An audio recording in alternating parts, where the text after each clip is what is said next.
Cool. Let's kick the tires and light the fires. Let's do it, man. Yeah. Thank you so much for doing this. Cheers. Mate. Really appreciate it.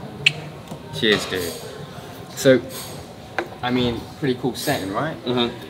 Formula One, track in the background. You into the Formula One?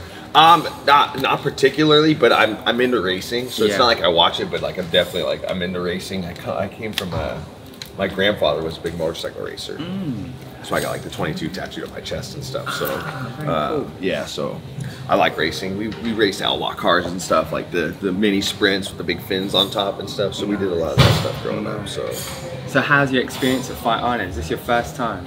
Yeah, this is my first time. It's my first week one of 3 weeks. So it's pretty cool to be here, and I like it. I'm enjoying the environment. You know, it's like I grew up watching fucking Bloodsport and all this stuff. So it's like this is like I'm waiting for Van Damme to come walking out around the corner or something. So it's pretty cool to be here. You know, it's like this is what movies are made of. Absolutely, you know, man. Flying martial artists to a deserted island, and granted, it's a man-made island, but it's an island. So it's like you're flying the fighters into the island. We're gonna have the Kumite. It's gonna be fucking fight to the death. Like Enter the Dragon. Yeah, exactly. So it's a cool environment, you know, and who knows? I mean, they come back, maybe I'll compete here as well. You know, I'm not big on fighting internationally, but I think I'd be open to this. So you know, I definitely like it. Certainly a unique experience. I mean, I saw you were proper pumped to get here, and it looked like you had a good flight down on the chartered flight. What's that like? It's pretty cool, man. I mean, it's like, you know, it's kind of nice that, you know, I never really sit first class. I'm more of a gen pop type guy, you know. So it was nice to sit first class, kind of kick my legs up, got a good night's rest. But I almost wish I wouldn't have slept because my sleep schedule here. I mean, we were talking about it before. My sleep schedule's all over the place. Crazy dreams, you know. It was fun though. You know, the whole experience has been cool. You know, and I feel like once I kind of settle in after this week and kind of get in a groove, I think I'm gonna have a lot of fun and you know, most importantly, I'm enjoying working out here. Like it's been such a blessing to get to work with ESPN and the way I like to say it is like, obviously I'm not a commentator, you know, I'm just doing the analyst work, but I kind of get to set the stage. Order for the coffee? Yeah. So when already put there, but no one, so I can bring here or? Yeah, that's perfect. Cheers, mate. Cheers. You want cup, right, sir? No, actually, I'll just take this one. I'll be fine with this. I'll come over there later. So you want this one later? Or? Yeah, I'll come later. Yeah, we're just gonna film some at the moment. Sorry. Cheers, mate. All good though, bud. Sorry. It's all good, man. Don't worry about You're it. a guest star. You gotta sign a waiver, dude. You gotta make sure non-disclosure. You're okay with being on there. No, it's all good, man. But it's cool. I like being able to help tell the story of the fights. That's the way I always say it. Like I'm kind of like, you know, the commentators. They're like the narrators. I'm just kind of doing like the prequel. I'm kind of like setting the stage for the fight. So I like being able to help tell the story of the fights. You know, I'm very passionate about mixed martial arts. This has been like I've spent the better half of my life involved in this sport, and so it's cool that, you know, I coach wrestling. Yeah, I compete. You know, and now I have a different way to like make my life all just revolve around mixed martial arts. It's a blessing, and you know, it's just a lot of fun. So I get paid to fly to an island to help tell the story of the fight. So it's really cool, man. And I get my first pay-per-view. My first pay-per-views could be even Gaethje. So it's like I just feel like someone's gonna pinch me and I'm gonna wake up from one of these crazy naps. It's all gonna be just a dream. So that's how I feel every single day, mate. Every single day. Do you ever get like, because obviously this is something slightly new in some senses for you. Does this bring you any nerves, like before you're going in? Like, what's the feeling like before you're doing something like that compared to fighting? I definitely get nerves. I'm a performance anxiety type of person. Like, I'm not the type of guy to like get backstage at a fight and like puke or something, but I'm definitely like, you know, I have nerves, and it's always because I want to do good. So it's like, I'm so casual about when I'm talking about like, you know, being on air and doing things like that. But once I get there and the cameras start turning on, I get a little antsy, and like I'm so in the moment that like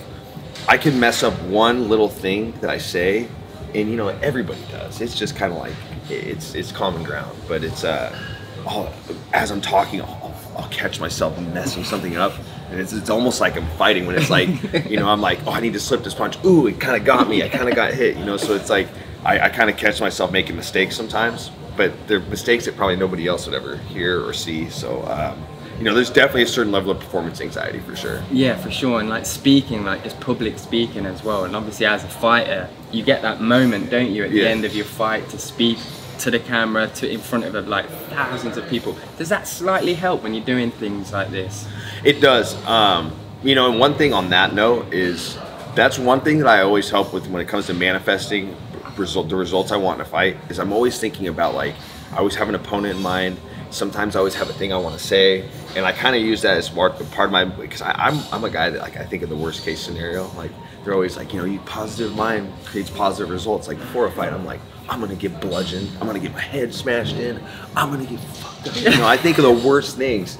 But, like, that's always the one thing that kind of helps me manifest the results I want. Is I'm like, I always kind of have my post-fight speech kind of laid out. Like, I know what I want to say, and it kind of helps me, like, oh, well, if you're having a post-fight speech, probably winning. So sure. It's like, it kind of helps me produce those results. But and this helps with the speaking for sure. My problem is I get excited and I start talking fast, and I'm Italian and my hands come flying up.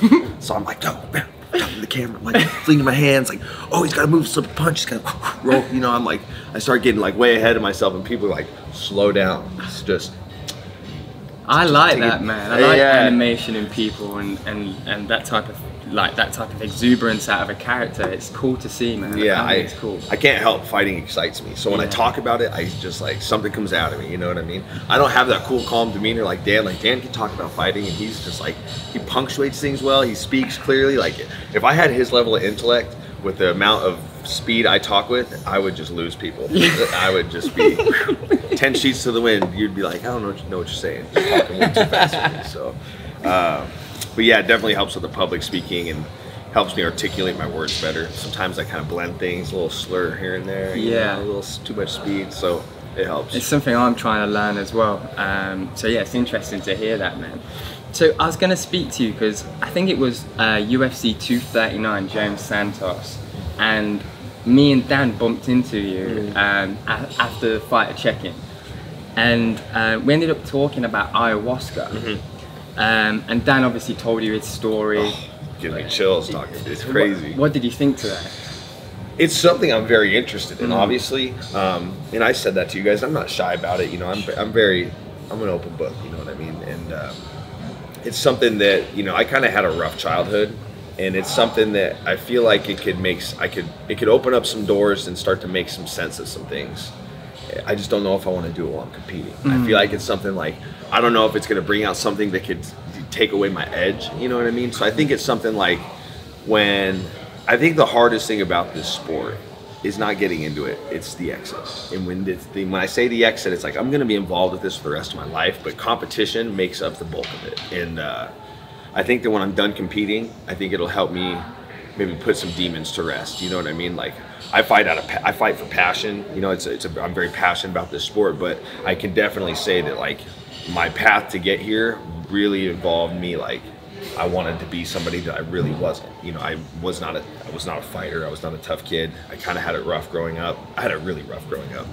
And so that's what kind of led me to combat sports. You know, it's like, I want to be a fighter because I've just been getting beat up my whole life. Sure, you know, so I want to save that for the exit, because I can fight my demons through this. You know what I mean? I can, you know, it's not like that's my motive, but I know in the back of my mind that there's something there that I'm kind of battling all the time. And so I think that when the end is near and the end has come, I think that I'll go that route, because I need to come to terms with some stuff that I've been through in my life, and hopefully make some sense of it and kind of put those demons to rest. You know what I mean? For sure. What if it has the reverse effect? Down with my demons. That is cool, hat, man. I didn't even clock that. Yeah. Very cool. Yeah. So what if it has the reverse effect, though? Do you know what I mean? So, like, obviously you're planning now on cutting out, and you leave the sport, and you go on an ayahuasca retreat, and then all of a sudden you're like, shit, dude, I could go to battle again. Is that something that you would possibly consider doing? I think that that is a probability where one journey is not going to settle it. It might just be finishing a chapter. It's not like the whole story is going to unfold. I might have to go back and do it again, but I think that that's the best route for me. You know what I mean? Because it's almost like, so a lot of those things are very vivid in my mind still, but it's almost like I need to relive them. You know what I mean? And if that's even a possibility, I can't control what's going to happen. I'm kind of going into the unknown, and maybe I'll go on this journey and I'll realize that these things aren't as relevant as I'm making them. Maybe the things that really are relevant, that it's something that's not even in the forefront of my mind. So I just think it's something I need to do, but I want to wait, because who knows what's going to happen. I have an intention, but maybe my intention's just not, maybe it's just kind of pointless. Maybe it's gonna open up something else. So I'd rather like keep my edge. I got a good thing going for me. It's not like I'm not battling my demons. I'm down with them. I can handle them. You know, they've gotten me here, but at some point I want to try to face them. And if they're not a worthy adversary for me and it's something else I need to address, then it'll all kind of unfold. That's very cool, man. Yeah, I like it. The thing that stresses me out the most is it's always stuff about this sport. You know, for the most part, I make the right choices in life. I don't really have too many things that work against me, but it's always like stress about, you know, opponents and matchups and injuries, and just it's always something involving the sport. It's always that's where all my stress comes from. So I try to address, when it comes to mixed martial arts, I try to address everything with just a clean slate. I don't like to, like, cannabis is a big part of my routine, and it's not, I don't use it in a sense, like, I use it to just kind of maintain my body. But when it comes to addressing the sport, I like to just be just a clean slate, kind of take it head on, you know, and just keep it very real. I don't want it to I don't want any type of substance to like sugarcoat it. Like I used to have I had bad ADD growing up, really bad. Like the way I try to explain it to people is like, if you were to tell me to go clean the house, like, you need to go clean the house. You need to clean all 3 bedrooms, the 2 bathrooms, the living room. You need to clean everything. I don't know where to start and stay on task. I'll go sweep the bathroom, and I'll go fold a couple shirts, and then I'll go start scrubbing. I don't know how to stay on task. Yeah. So they prescribed me medication for that. And as I got more into the sport and stuff, I had to get away from it. I'm like, anything involving this sport, I have to take on with just like me and myself, and not have any type of substance or chemical kind, anything that could dilute what's going on in my mind, or just kind of, I like to be very present in the moment when it comes to things involving the sport, whether it's training, studying, things like that. The only thing that I really engulf myself in is the cannabis. Yeah, it's always because it's like people think I'm crazy when it comes to training. That's when I honestly smoke the most, and it's not because. Not on sparring days and stuff. I don't like to. I like to be, like I said, clear mind, especially for things like that. But like, that's what keeps my body going. I don't take painkillers. I don't take medications. Just chemicals.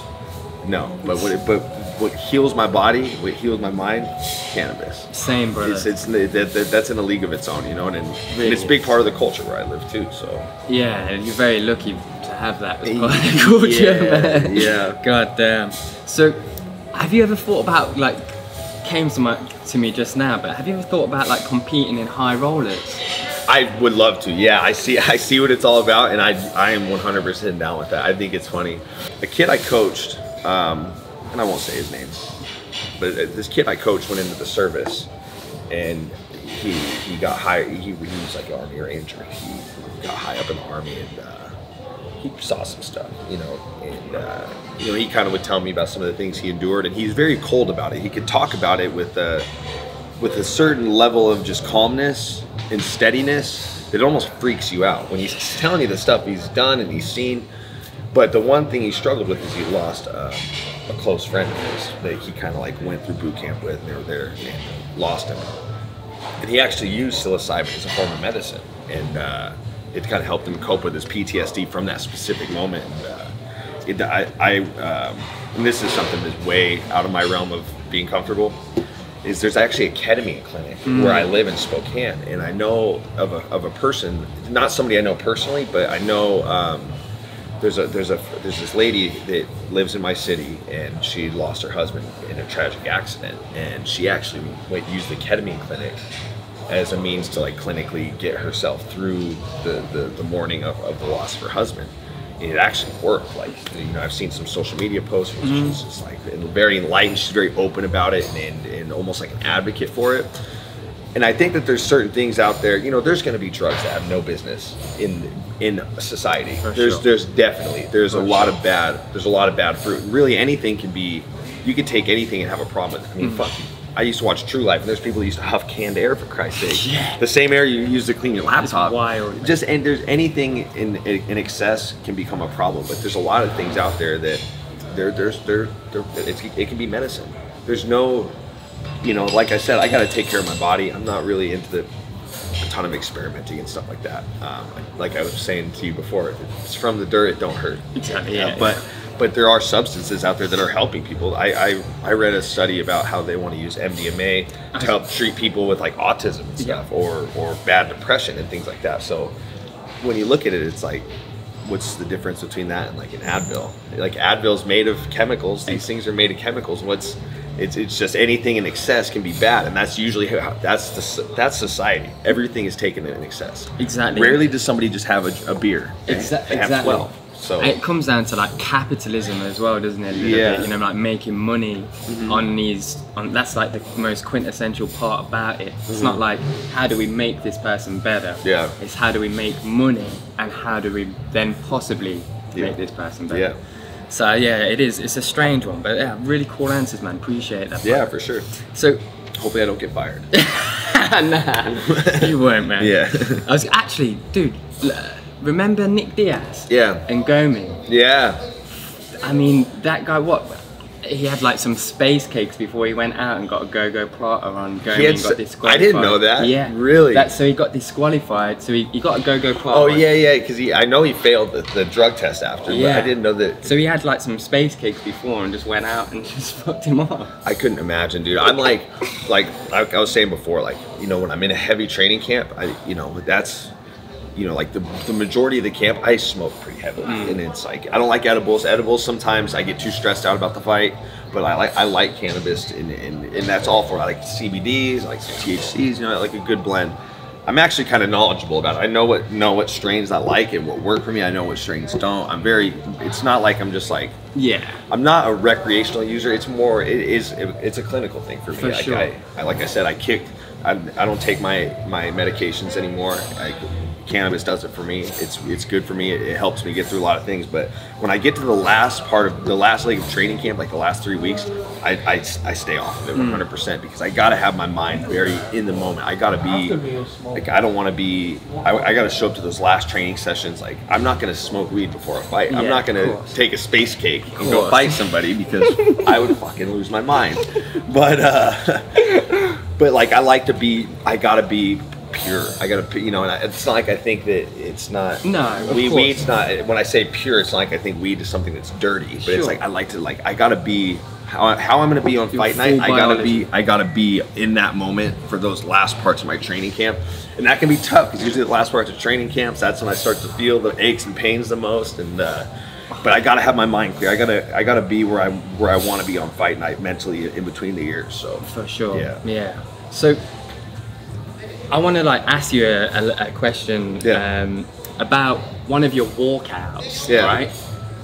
So it was Neil Dararouche, I believe, right? I think you know where I'm going, right? Oh yeah, dude. I have a funny picture of that.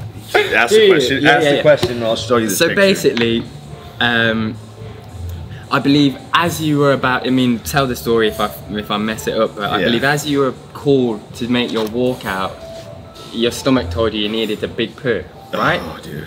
And you weren't allowed to go do it. So, I mean, for me, dude, if you're stepping into a fight, man, and, you know, especially an MMA fight where you can get teeped and squeezed and wrecked. I just, like, that would change the whole psyche of how I would approach the fight. Not consciously, but subconsciously. Yeah. So, talk to me about that. Okay, let me find this picture, because this picture kind of tells a story of. I'll find it in a second. Yeah. Let me send it to me after, and I'll put it in. It's funny because I'm. All right, so here's how the story goes. That was actually that was the second to last time I made 155. It was my first time working with Lockhart and Lee, and those guys are awesome. So this is not in it. There's nothing they did wrong in this story, but it's just kind of. I feel like it's kind of part of it. So, awesome weight cut, made weight, rehydrated, great, felt good, best I've felt. I've never worked with a nutritionist, so obviously it was like, man, I feel great. And so the day of the fight, Daniel Leith, he's like, hey, here's some stuff I want you to take fight day. Like, here's some vitamins, here's like some protein powders, some stuff like that. And I think that this is what set it off. Was the protein powder. It was a Vegas Sport protein powder, plant-based protein powder. And so I get backstage and he sends me a text like, take this at this time, take this at this time, take this at this time. So as I'm getting ready to warm up, he's like, drink this protein shake. So, drink the protein shake. Warm up. Great warm up. I feel good. They pull me out of the locker room, get into the curtain. I'm the first to go. I'm the blue corner. And right when I get to the curtain, and I don't have a symptom. I don't have bubble gut. I don't have a knot in my stomach. I don't have any indication that I'm about to blow an O-ring. This is what's weird about it is usually they're like, you know, like 10 seconds to walk or like 30 seconds to walk. But he said 11 seconds. And so right when he goes 11 seconds till you walk, it was like, whoa, like boom. Like I'm like, it's like, if I would have been like driving a car and it hit me, I would have fucking like probably shit my pants. So I'm like bouncing, warming up, and Raven's like 11 seconds till you walk. I go, and I looked at my coach. I go, dude, I gotta shit real bad right now. We gotta find a bathroom. And I turn to the guy and go, I gotta find a bathroom. And I turn to run away, and he literally grabbed me by like the scruff of my, like he's like, no, you're walking. And he grabbed me and like, whoop, and like pushed me out the curtain. And like, and by that time it's like Stranglehold's playing, like boom. So I'm like, fuck it, you know. So I'm walking and I'm like, I'm fucking gonna shit. I'm like literally, I'm pinching my cheeks. I am full body flexing. Sorry. No, you're good. I didn't even notice. I'm full body flexing to just keep my shit together. No pun intended. And in this picture I'll show you, it's funny because Esther Lynn captures such a great moment. So I get in the octagon and I don't even know, I have like a traditional thing. Like when I get in the octagon, I always do one of these, kiss my fist, I hit the post, I do 2 laps around the octagon, and I do like the GSP sprint to my corner. I bounce. I don't even think I did that. I think I like went straight to Joe Rogan and I'm like, take your headset off. Take your headset off. He's like, what? He takes his headset off. I go, dude, I'm about to shit my pants. He goes, what? I go, I have diarrhea. I'm gonna shit. And so I'm telling him, because I'm like, I'm trying to figure out the rules. And by then like Benil's walking out. And so like this picture that Esther got, I'm walking away from Joe and I'm laughing. I'm not really stressed out. I'm like, my adrenaline's pumping, so I'm just like, you know, if that was like me going to like an interview or like about to go on ESPN to talk or something, I would be fucking stressed and you would be able to tell. But by then my adrenaline's rushing. I'm ready to fucking fight a bull. I'm ready to take on Muddy Shorts. I'm ready to take on Beneil Dariush. I'm welcoming everything with a smile on my face. So as I'm walking this picture, I'm walking away from Rogan and you can tell I'm smiling. I'm putting my mouthpiece back in and Joe is just hysterically laughing. Like he just has this look on his face, like he's elated, like he's just fucking laughing. This picture, I just found this picture like when I was in quarantine in Las Vegas. This is right when Esther announced that she was stepping away from MMA fighting, which Esther Lynn, you're fucking amazing. And it's a big loss for the sport. One thing I always enjoyed is I always like, if I could catch Esther's attention before a fight, I always like giving her like, what's up, you know, like, deuces for my homies. But yeah, so this picture, I was just like going through all the MMA fighting, like just all her albums, like and just looking at the events that I fought at, and I found that picture and I was like, I almost posted it too the other day, and it just like, I'm like, she captured such a moment. I'm like, I'm walking away from Joe smiling, put my mouthpiece in, and he's just fucking laughing his ass off. And it turned out, I was wearing white shorts, white ones, the white Reebok shorts. If I would have shit, it would have been game over. You lose. If you lose if you shit yourself. If it comes out of your, like if you barf on the mat, which is weird because we had like Justine Kish had a little. That's what I'm saying. The night I fought Kevin Lee, Yoel Romero soiled his purple trunks. But I guess if it like comes out, like if it's like, and I wear short shorts when I fight. So I probably done, just dripping down my leg. But so I win the fight. So I'll tell the story of the fight. So it's in my mind, and so I come out and the whole plan for camp was like low stance, like he's gonna leg kick. So nice frame, low stance. He throws that leg kick. I can counter him with some punches. Not, you know, I'm not like, I wasn't gonna check the kick. I was just gonna kind of with that low stance with my legs framed. I was gonna kind of eat it and counter with the left hand. And I come out just standing straight legged. Like I'm still flexing my butt cheeks. I'm still thinking about it as the fight's going. Right out the get go, he starts kicking my legs. And I'm standing so tall, I'm just kind of like pinballing around the octagon, like ding, he's hitting me here, he's hitting me in the face. I'm like, I'm not framed, I'm not eating any of these punches while I'm like, he hits me in the head, I like stumble here, get leg kick, stumble there. And finally I forgot, I like got in the fight. He wins the first half of the first round. I finally just stopped worrying about it and like started coming on. through the second half of the first round. He still probably won the round, but round ends. I go back, I fucking run in the bathroom. I'm just blowing that place up. And Joe comes in, he's taking a piss while I'm in the stall. He's like, "Oh wow, you really did have to take a shit." I'm like, so everybody knew what was going on, you know. So it's like, it was just That's like brilliant. my coach and my best friend Sam was in my corner. Sam and Rick, like they're my guys. Yeah. Like I won't go into a fight without them. And they were like, "Dude, you fucking freaked us out when you said you had to." Because I mean, it's Beneil Dariush. Look at the guy right now. He's on a fucking 5-5 win streak with like 4 knockouts. He's a fucking savage. They're like, "Dude, you freaked us out." Like we were like, "Oh, you're nervous as it is as a corner." Now imagine your fighter's like, "I have diarrhea right now. I gotta take a shit, and we're about to walk out." Like you're like, "Fuck, what's next? A meteor gonna hit us or something?" So it was like, it really didn't. Just for that one moment right before the curtains, I tried to walk. That was the only time it stressed me out. But once I made the walk, my adrenaline is dumping. I'm ready to take on anything. But it was definitely like one of the most precarious moments of my career, where it's like one of the biggest fights of my life, and I'm about to shit my pants. Having a fight with your stomach and an absolute savage. In Beneil Dariush. Yeah, I mean, that was the fight. I mean, since then I've settled into, you know, that got me in the top 10. You know, and kind of, I think that kind of cemented, kind of get me in the level that I'm at now. 100%. And I could have just fumbled it all. I mean, just career suicide if you shit your pants in a fight. It's like, especially depends how you handle it, though. I think. Because I think if you believe it's going to be career suicide, and then you take on that feeling after, marinate in it. Yeah. If you come out just like, whoops. Yeah. You know what I mean? See, and I'm not that type. I don't watch my fights. I lose. Yeah, I don't anything that's bad. I hide. If I when I lost to Pettis, I'm like, delete my Instagram, like delete Twitter. I'm like, fucking anything that I deem to be a loss, I'm like, I run from it, which is like not a good thing. You know, I gotta take these things head on. Not necessarily. Kind of like we're gonna do today. Yeah, so it's this is a new for me. This is something. I new. appreciate you doing that, man. Yeah. Oh, I kept it down. Yeah. Just that fucking. Just checks of it. That fucking guy, man. Yeah, we still chirp at each other. Do you? Yeah, like we see him at the, and look, I'm like, it's like a competitive rivalry. Like, sure. You know, the whole thing that kind of set the stage for it. It's like press conference. the press conference, and now if somebody said that to me, said anything about my mom, I would just be like in one ear and out the other. I really wouldn't care, you know. But it's like, I thought it was quite a cool moment, to be fair, man. Like I love to see like fighters so involved with their families and protecting their families. Like I thought that was cool, man. So much respect for that. and I hate that the ever since then, like I'm 0-2 in fights where I've talked shit. Like, for real? I'm 0-2, yeah, and I won't do it. Like, anybody could, like, I won't engage in the Twitter wars anymore. I won't talk shit. I'm just like, that's just not who I am. How do you think that's that? Because there's a psychological aspect there, isn't it? What do you think that is about talking shit? That I think sometimes, well, obviously for promotional purposes, this sport loves beef. They love feuds. They love conflict.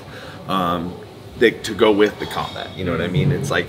That's kind of like the entertainment aspect, and I think that there's just this is a sport, but I think that it's more the casual fans that tune in to, like, they attach like the beef and the spats, they attach that to the fight itself. You know what I mean? Because to them it's like the casual fan doesn't perceive it to be a sport as much as we do. Yeah, they look at it, it's a fight, and it is a fight, but it is a sport, you know. So I just think I got too wrapped up in just wanting to play that part and wanting to get my following up and like trying to like talk my way into it's not really talk my way into a situation, but just like draw more attention to me, and it's just not who I am. It was when after I lost to Pettis, John Wood, I did my camp with him, and John Wood's one of my he's a very close friend of mine. I think the world of him. He's like a brother to me, and I got home from the Pettis fight, and he called me.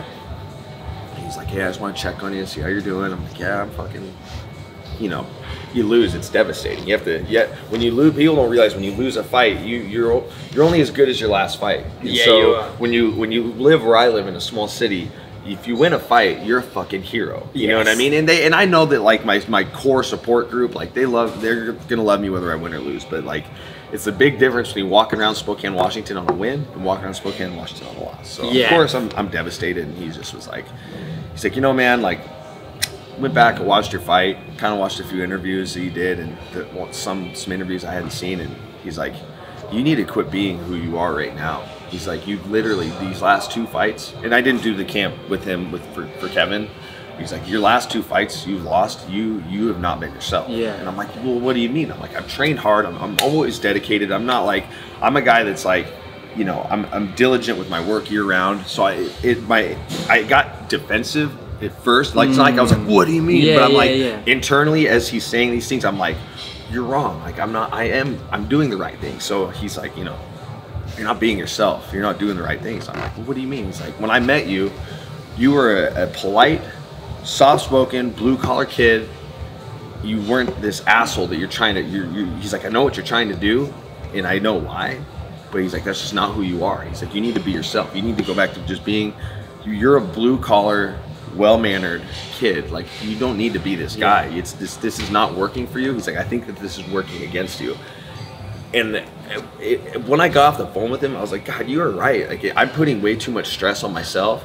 And you know, any opponent of mine might watch this and be like, well, now I know how to beat Kies. I need to pick at him, and draw him into the verbal firefight. But I'm never going to engage. It's just not who I am. Even if I think someone's a prick, I'm just going to keep it to myself. You know, it's just like, it's just not who I am. That's cool. And I think that, you know, it's some, and for some guys, like Bisping says, like, you know, if I'm about to fight a guy, like, you know, that's the count that comes out. That's part of some guys, that works for them. That's what that's what helps get them to the fight. It's like the beef. You could like. I know a lot of guys that they'll like each other, but the second they get matched up with each other, that something changes, and that's fine. That's not wrong.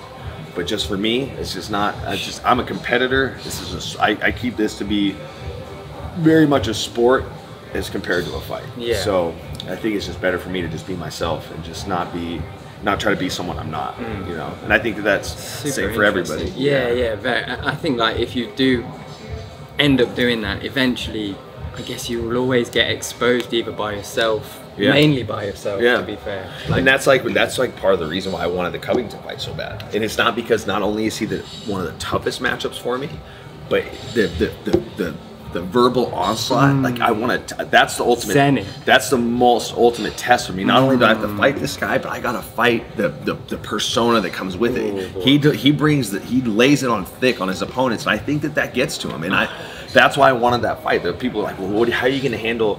Like, because I feel like that's the ultimate test for me. That matchup stylistically, and just my dogs, my life, my everything. You know, it's like that's the ultimate test for me. So it's like, can I maintain that posture, or am I gonna break? You know what I mean? Cool, dude. Yeah, that's really, really interesting. Yeah.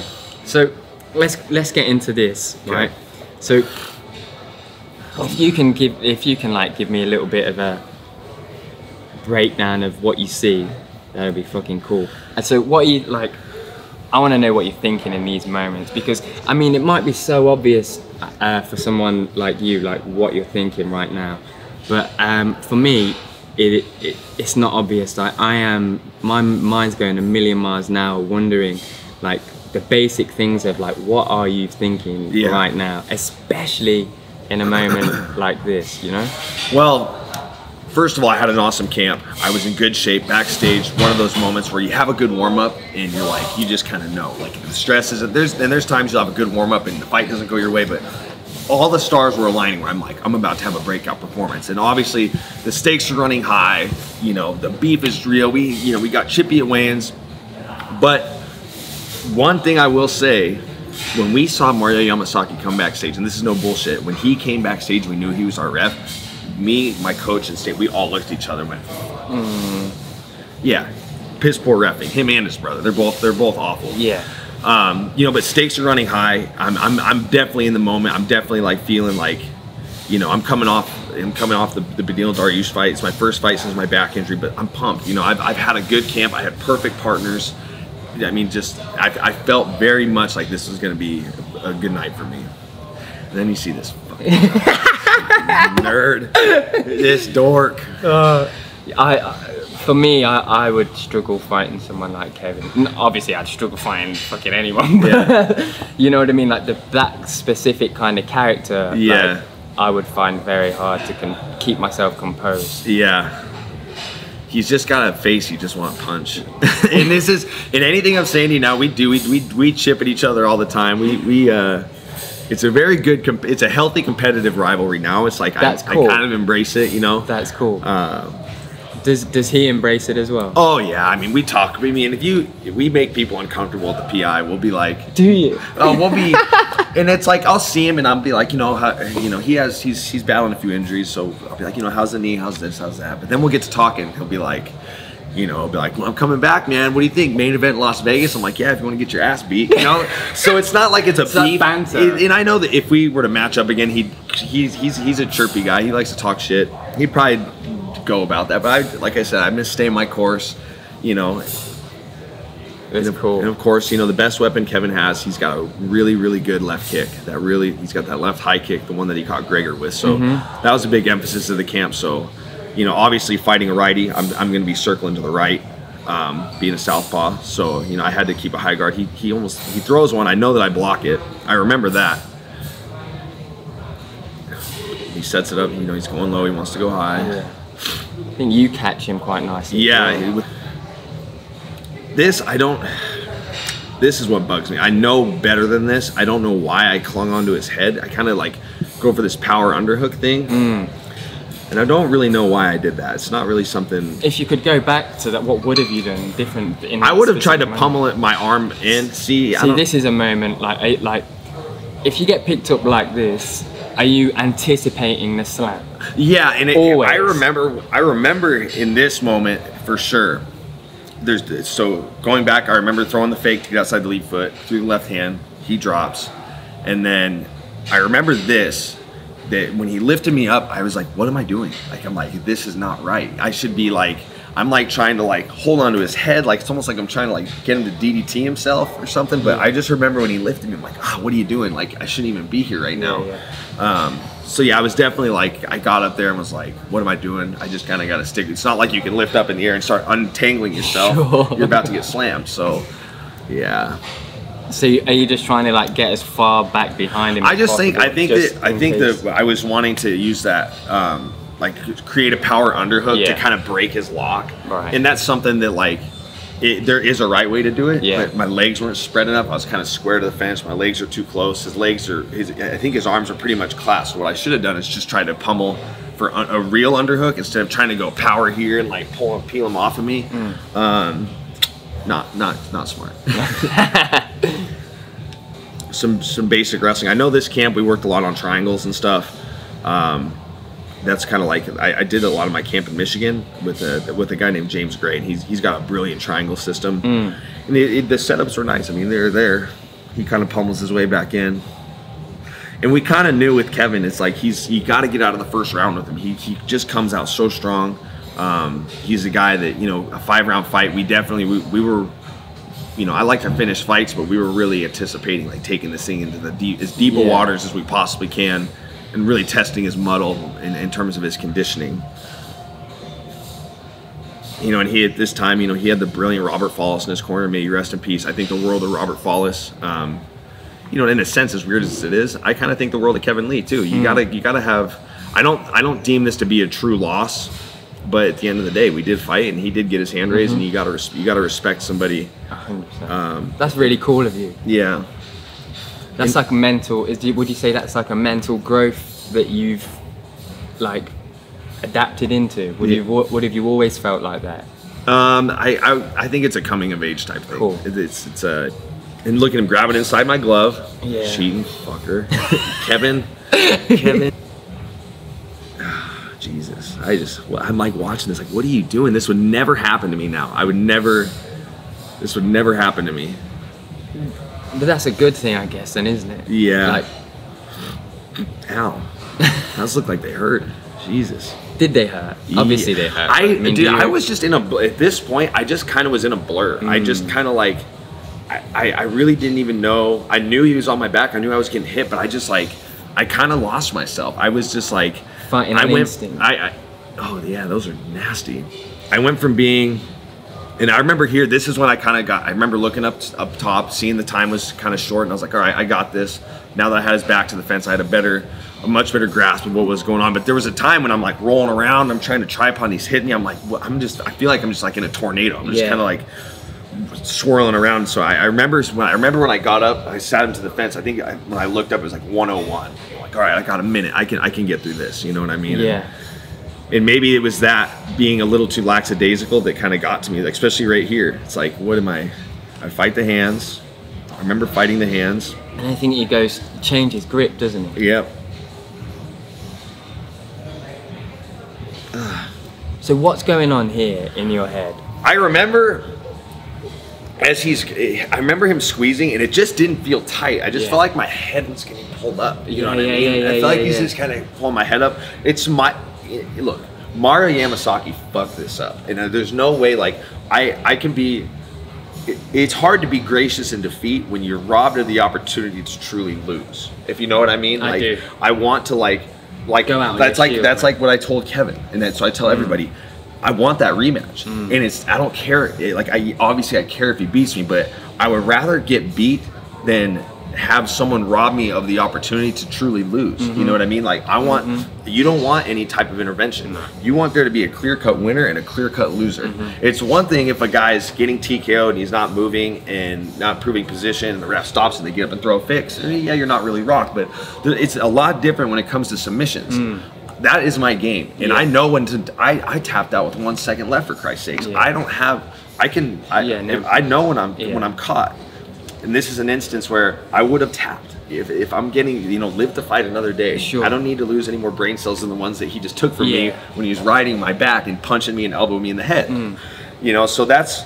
I just remember when, as he was coming in, I just knew what was about to happen. I'm watching him come in, and I'm thinking, no, you know what I mean? But I just remember I'm not really getting choked. My head, I just felt like my head was just kind of getting pulled up. You know what I mean? Yeah, the choke was tighter when he was trying to get this grip. Oh, was it? It was, but when he switched to this, it just felt like he was stretching my head up. So you could see I'm fighting his hands. Yeah. I'm trying to peel his hands, and then once he switched to this, I'm like, oh, my head's getting pulled. So I just kind of laid off. Yeah. That's where I fucked up. Yeah. Where I fucked up, this would have never happened if I would have focused on my back escapes I trained. If I would have stayed on his hands, I should have never let go of his hands. This never would have happened. And to be honest with you, he would have ended up losing. I'm very confident that he had to get carried out of the octagon. I don't know if that was because he squeezed the body triangle so tight, but he really went for it. And that's the game you play when you want to go hard on the submission. He put his whole body into it. And I think that had I got to get through these last 25 seconds,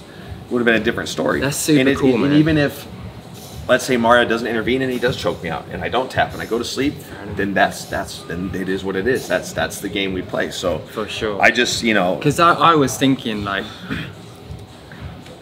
the only thing that maybe you did do wrong is the thing that you did say. Yeah. Like, I mean, I'm no expert, so forgive me, man. You know what I mean? Fine.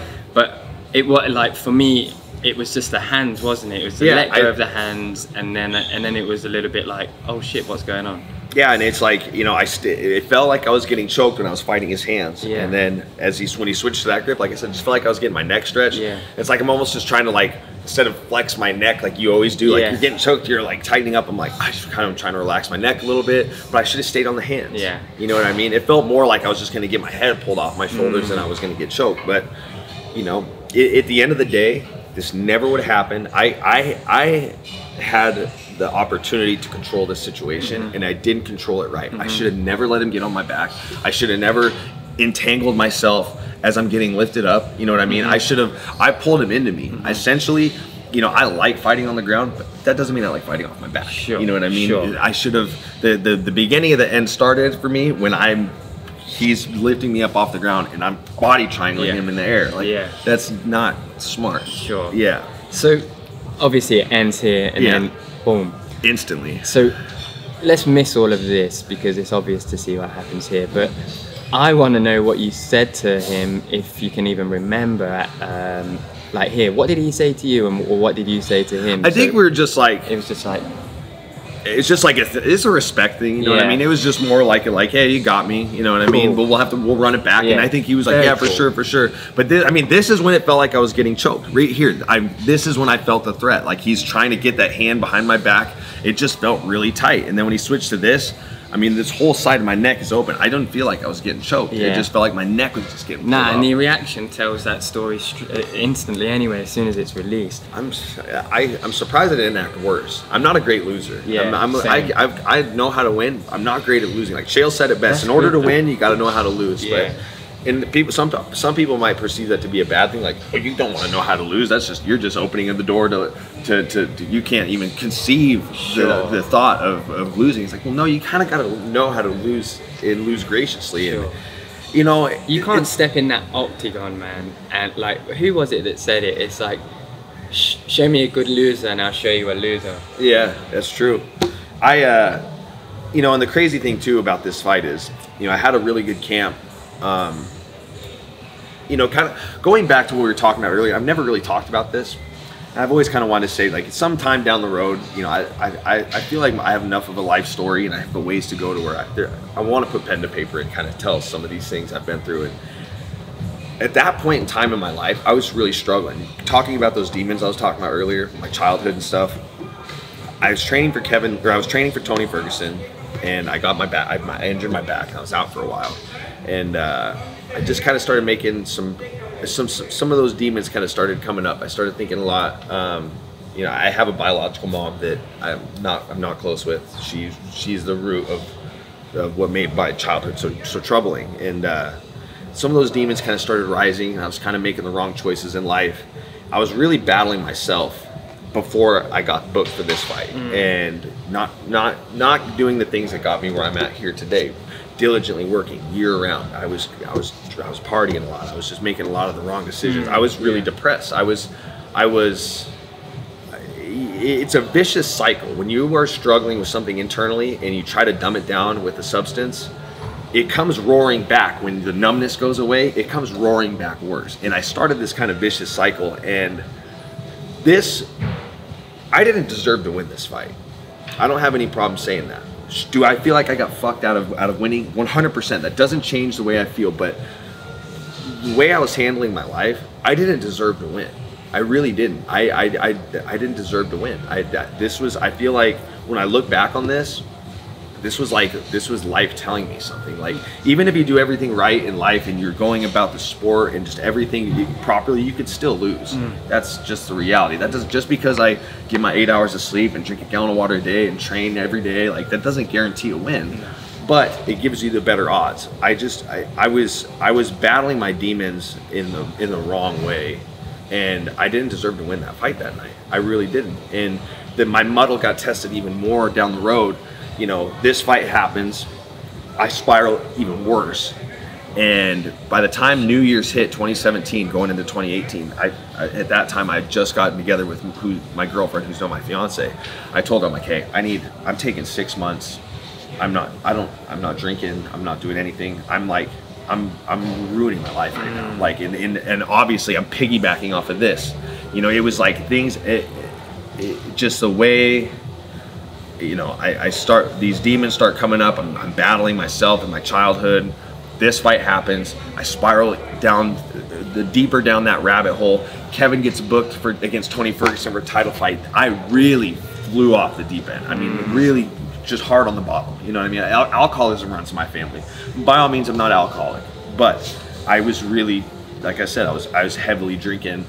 Kevin gets the title fight, I spiral just even further down the rabbit hole, and I've never really talked about this, so yes. I feel comfortable talking to you about it. Thank you, man. That's very nice. But 2018 comes around, and I'm like, I need to not drink. I had these demons in place, and I can handle them. I gotta get them back where they belong. Like, it's almost like they broke out of jail. Yeah. I gotta get these guys locked up. I gotta detain them. I gotta read them their rights. I gotta throw them in the slammer. What a cool metaphor. And so essentially, 2018 starts, and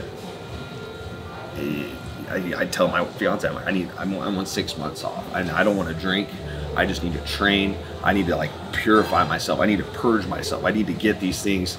Like I said, I need to get those demons back in prison. I gotta lock them up. And you know, I left for Las Vegas, did some training camps.